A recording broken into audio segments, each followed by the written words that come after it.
Just saying. You got 2 strikes against you now. This shit. Just get some plexiglass to put up here. Yeah. That's what we should do. Okay, Ray. Good evening, ladies and gentlemen. I would like to call the September 21st, 2020 Crest Hill City Council meeting to order. If everyone would please rise for the Pledge of Allegiance to the flag, and please remain standing after the pledge. I pledge Allegiance to the flag of the United States of America and to the republic for which it stands, one nation, under God, indivisible, with liberty and justice for all.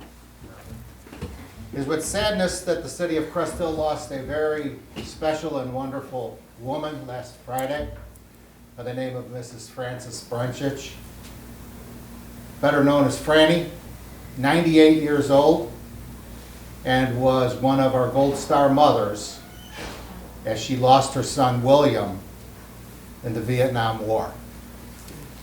And since the memorial garden was erected in 1988, she and her daughter Sharon and her granddaughter Kim came to 32 straight Memorial Day ceremonies honoring her son and all the veterans that lived in the city of Crest Hill.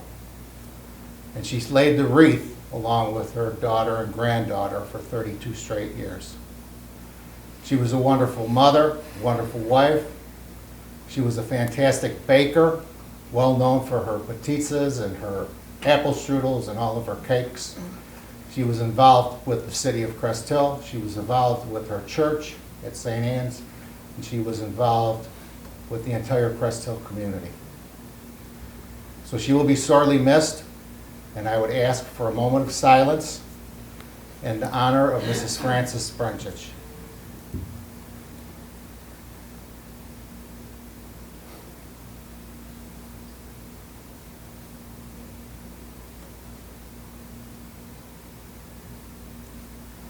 Thank you. Roll call, please. Ray Solomon, Here. Glenn Conklin. Present. Scott Dyke. Here. John Verche. Here. Barbara Scolaire. Here. Claudia Gazal. Here. Tina Oberlin. Present. Marco Polo Petro. Here. Nate Albert. Here. Joe Kubal. And for the record, I did receive a message from Alderman Kubal. He will not be able to be here with us this evening due to a prior commitment, so he is excused. Okay, you have before you the minutes of the regular city council meeting held on September 8th, 2020. Motion will be in order. So moved. Second. We have motion by Alderwoman Sclera, seconded by Alderwoman Gazal for the approval of the minutes of the September 8th, 2020 Crest Hill City Council meeting. Questions or comments? Roll call, please. Scott Dyke. Yes. John Verche. Yes. Nate Albert. Yes. Marco Polo Petro. Abstain. Tina Oberlin. Yes. Claudia Gazal. Yes. Barbara Scolaire. Yes. Motion carries. You also have before you the minutes of the work session, which was held on September 14th, 2020. Motion would be in order. So moved. Second. We have motion by Alderman Cola DiPietro, seconded by Alderwoman Sclera for the approval of the minutes of the work session held on September 14th, 2020. Questions or comments? Roll call, please. Nate Albert. Yes. Tina Oberlin. Yes. Claudia Gazal. Yes. John Verche. Yes. Scott Dyke. Yes. Barbara Scolaire. Yes. Marco Polo Petro. Yes. Motion carries. Okay, we do not have a business promotion scheduled for this evening, so we move along to our city administrator, Heather McGuire. Good evening, Heather. Good evening, Mayor and Council. I have one agenda item for approval this evening. This was discussed at the September 14th work session, and this is in regards to a modification to our Halloween hours. Given that Halloween falls on a Saturday this year, Council's direction was to have trick-or-treating hours in the city of Crest Hill from 3 p.m. to 7 p.m. on October 31st, unless the governor should mandate that trick-or-treating is canceled statewide. And again, this was discussed in length at our work session last Monday evening. And I believe that it is the feelings of this mayor and this city council that we certainly want to offer Halloween for 2020, but with all the uncertainty going on in the area and in the world with COVID-19, you know, we certainly did not want to be making the final decision. So what we're asking for is we will allow trick-or-treat hours from 3 to 7, and we're leaving it up to each family. So parents, if you wish to have your children go out and trick-or-treat, that will be your choice. And if you wish for them not to go, that is your choice also. And for the people in the homes that will be passing out candy, if you wish to participate, please put your porch light on. If you do not wish to participate, leave your porch light off. That will be your choice also. We will have extra police protection out that evening regardless. Not sure exactly how many trick-or-treaters we will have, but we will be ready for that. And I believe that the Lions Club is not doing the Halloween weenie roast this year. Is that correct, Nate? The Lions Club is not doing the Halloweeny roast, however, they are still contemplating some type of hybrid event that would not bring groups of people together. So more information to come on that. Okay. So again, this would be for Halloween. Unless the governor comes along and makes a mandate statewide or countywide or whatever it's done, we will honor the request of the governor. But for right now, we want to give everybody enough time to make the decision and the choice of which way you would like to go. Heather, I saw one of the municipalities I was reading about was offering a sign, and I mean, it doesn't have to be anything elaborate, it could just be an 8x10 sign that maybe we could put on our website that people can download and put in their window if they choose to participate. And because a lot of people like myself, I leave my lights on all the time regardless of whether, whatever, I just leave them on, they're on timers, whatever. So I think it would be a nice touch if we could maybe create some little, you know, this is a participating household in Halloween 2020 or something cute. Yep, I did also see that after we Yeah, discussed and I this think at it's the a work wonderful session, idea, but- and, you know, we could maybe even have some printed in the lobby for people who don't have the capabilities of downloading and printing it themselves. It's not gonna expend very much money, and it's a nice, I think it's a nice gesture. We can work on putting something together, no problem. So moved, Mayor, as the hours posted. Second.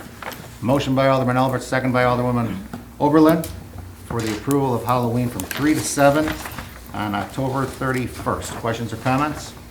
Roll call, please. Claudia Gazal. Yes. Barbara Scoler. Yes. John Verche. Yes. Scott Dyke. Yes. Marco Cody Petro. Yes. Tina Oberlin. Yes. Nate Albert. Yes. Motion carries. Thank you, that was the only agenda item I had for approval this evening, but I'd be happy to answer any questions. Any questions of City Administrator? Yes, I was wondering where we're at with 1916 Center Street.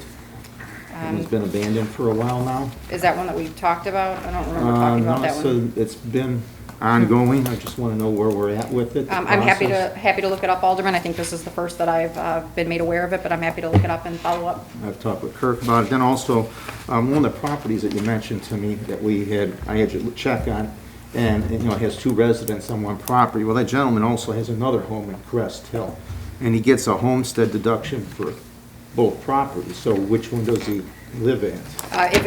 If your question is in regard to homestead exemptions, we as the city don't enforce those. That would be the supervisor of assessments. Right, but, you know, it was said that it's okay for him to have family on the property where there's 2 units. And he bought it after the ordinance changed, so, The 2 that we spoke about, there was not somebody renting out a back property. It was somebody related to them living in it, and there was one that was a live-in caregiver living in there. So those 2 are not being rented out, which was allowed under our ordinance. right, but okay, so he's not renting them the 2 pieces of parcel Correct. on that one. Correct. So he just got family living in Right, it, correct. and he lives at another house then. My understanding is that the 2 that we spoke about, it's the people that own the property that are living there in both instances.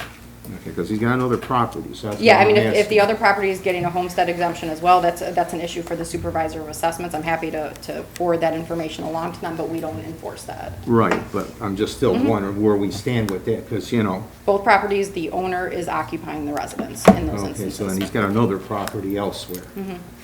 All right. Okay, thanks, Heather. You're welcome. Public Works Department. Our Interim Director of Public Works, Mark Seifert. Good evening, Mark. Good evening, Mayor and Council. I have no agenda items for you tonight, but I would like to give an update on the water tower painting on Waterford. As everyone's kind of noticed, the scaffolding and cribbing has gone up to have the tarp pulled in the next week. We're hoping to be sandblasting by this weekend. I talked to the guys over there today. They're hoping for a week to a week and a half to exterior sandblast, and then they'll move interior and sandblast. Everything's gone pretty well. The taking of the antennas off the towers from Sprint and T-Mobile went great, and we're hoping that this project's wrapped up before the white stuff starts falling. So, How do they, when they do the interior, Mark, how do they get the sand out of there once they've done it? they push it to the middle and let it fall to the bottom, Yeah. and then they scoop it out. So they'll sandblast, and then there's at a time there should be 4 guys sandblasting at a time inside. But it doesn't go into the water then? No, they have a catch Like a a cork catch or at the bottom. something? Okay. Yeah, there's a catch at the bottom. And then on the exterior, how do they contain, I know I saw the thing going up, but how do they have something at the bottom that's gonna catch it all? they'll basically a big vacuum. Okay. They'll be sucking it up. So, In case I get any calls.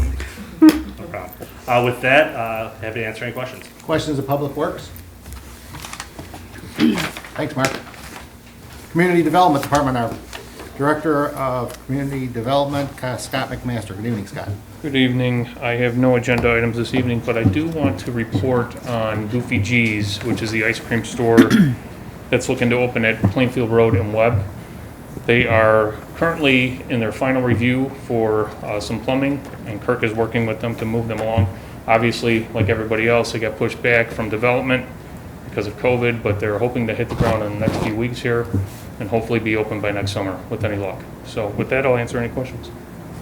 Questions of Community Development? Scott, refresh my memory, is that going to be on 3 lots or is it 2 lots? That'd be on 3 lots. 3 lots. So Correct. Are they taking down the house, or is it staying there retrofitting it? They are retrofitting the house, and that's what we're waiting on the plumbing review for. And then they'll be putting in a parking lot and some area for outdoor seating. Thank you. Okay, thanks, Scott. Thank you. Police Department, our Police Chief Ed Clark. Good evening, Ed. Good evening, Mayor and Council. This evening I have a request for a stop sign to be placed on Carlton at the northwest corner of the intersection with Abbey. We discussed this last week at work session, reviewed the data that was collected, spoke to residents who requested this, and for our discussion with the high-density population of the area, we decided to put a stop sign at Carlton and Abbey. So I'd be formally requesting that this evening. So moved, Mayor. Second. We have a motion by Alderman Albert, seconded by Alderman Nicola DiPietro for the installation of a stop sign at Carlton and Abbey. Questions or comments? Roll call, please. Tina Oberlin. Yes. Claudia Gazal. Yes. Barbara Scoler. Yes. John Verche. Yes. Scott Dyke. Yes. Marco Poli Petro. Yes. And Nate Albert. Yes. Motion carries. With that, your 2 weeks' information is in your packet. I'd be happy to answer any questions. Questions of the Police Chief?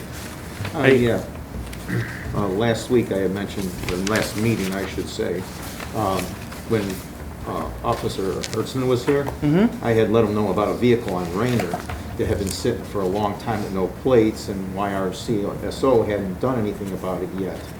And he said he'd send them back out there to look at it.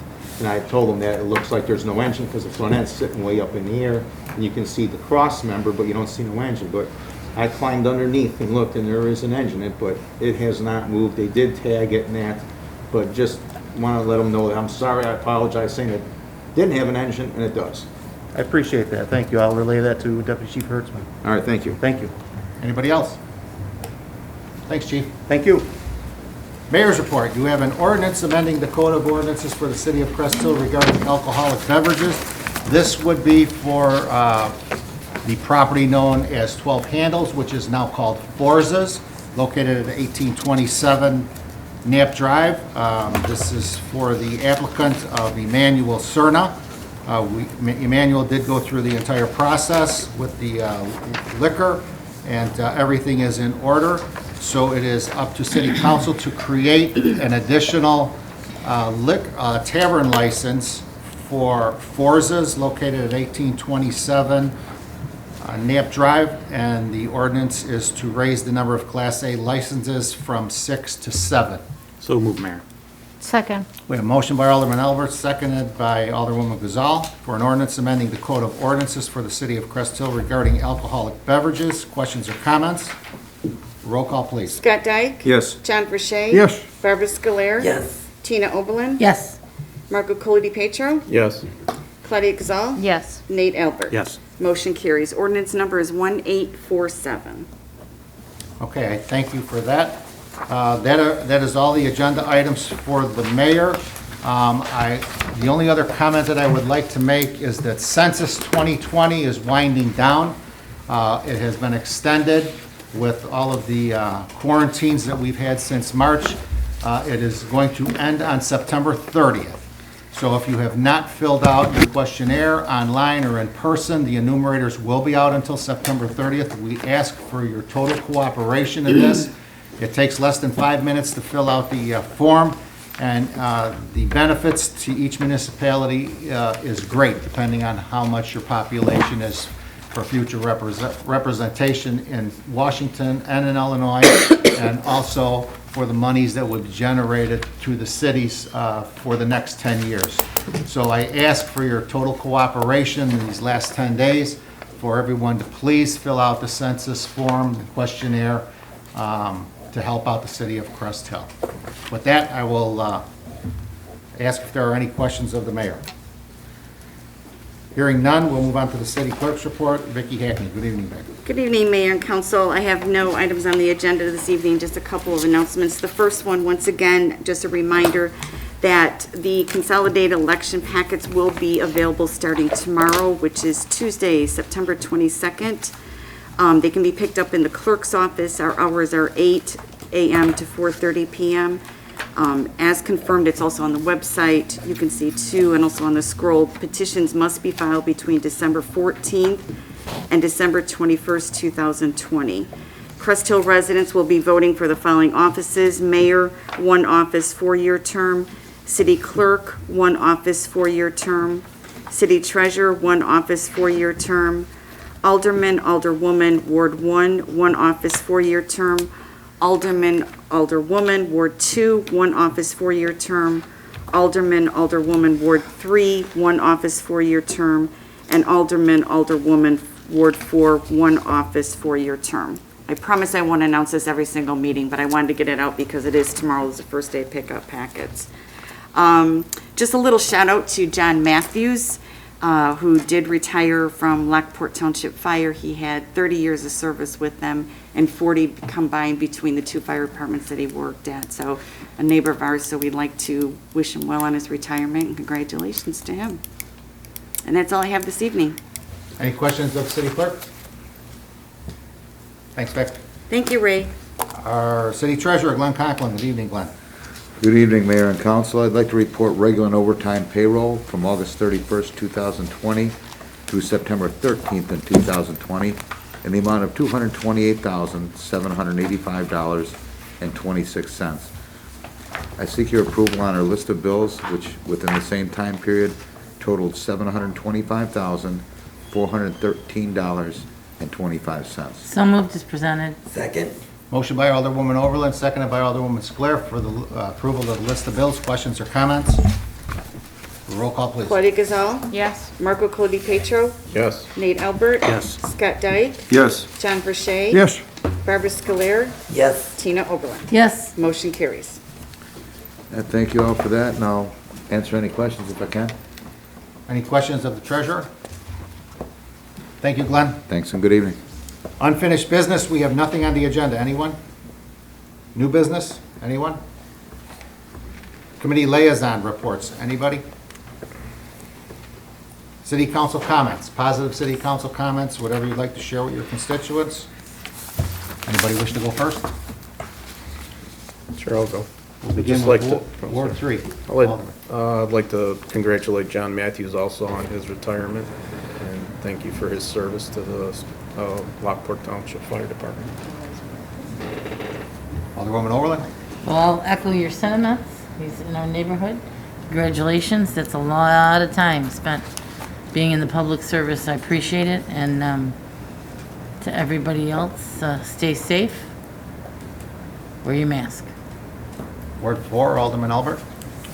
Just to kind of follow what I said, that the Crest Lions Club usually has the 3 locations for the Halloweeny roast that will not be taking place in its usual form this year.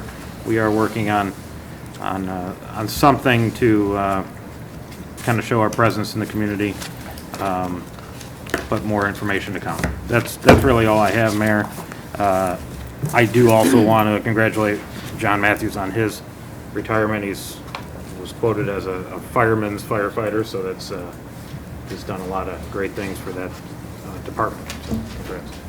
Ward 1, Alderman Burchett. Nothing at this time. Alderman Dyke. Nothing at this time, Mayor. Ward 2, Alderwoman Sclair. Nothing at this time. Alderwoman Gazal. No comments, Mayor. Okay. Public comment. Anyone wishes to address City Council, please step to the podium, state your name for the record. Your address is optional.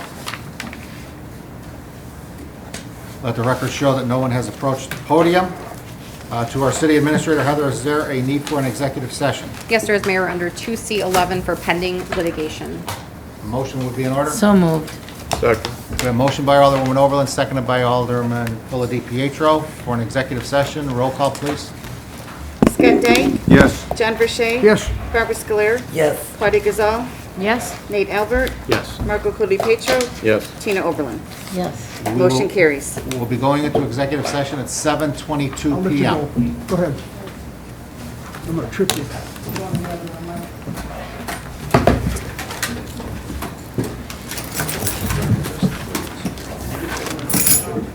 Okay.